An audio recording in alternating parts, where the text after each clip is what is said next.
আব্বাসী সাহেবের বক্তব্য চলতেছে। এনায়েতুল্লাহ আব্বাসী।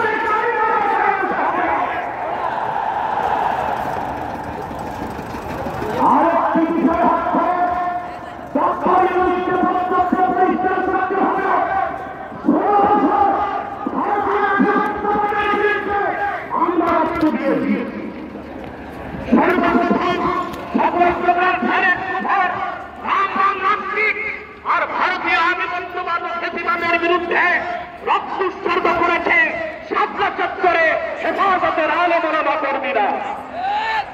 সেই আন্দোলনের আগ্রহগিরিতে 5ই আগস্ট ছাত্র জনতা আগুন ধরিয়েছে শুধু। অতএব আলেম ওলামাকে বাদ দিয়ে কোনো সিদ্ধান্ত মেনে নেওয়া হবে না। ডক্টর ইউনূস সাহেব পরিষ্কার করুন, মানবিক পরিবারের নামে বাংলাদেশকে হিন্দু ফ্যাসিবাদের অঞ্চলে আমরা ভারতকে চেষ্টা করেছি, যদি আফগানিস্তানের উপর থেকে কেউ আগ্রাসন করতে আসে বাংলাদেশের প্রত্যেকটি মাদ্রাসা ক্যান্টনমেন্ট হবে। সেনাবাহিনীর সাথে কাঁধে কাঁধ মিলিয়ে মাদ্রাসার ছাত্ররা দেশ রক্ষায় মাঠে নামবে।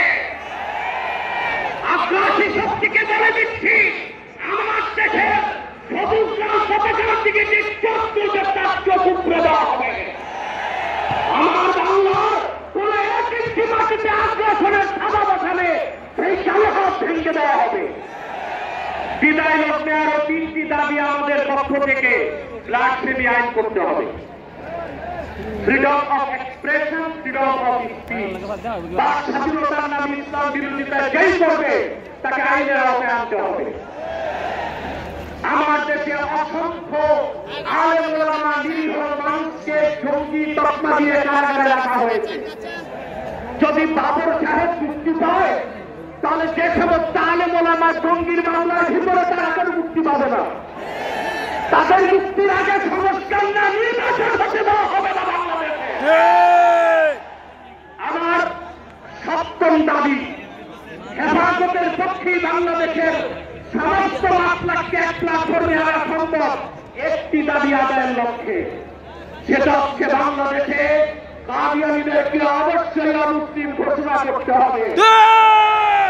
হেফাজত যদি ডাক দেয় তাহরিকে সারা বাংলাদেশের মামলা আসবে, আমরা কাদিয়ানীদেরকে অমুসলিম ঘোষণার দাবি আদায়ে যদি জান ও মাল দিতে হয় কারা কারা প্রস্তুত আছি।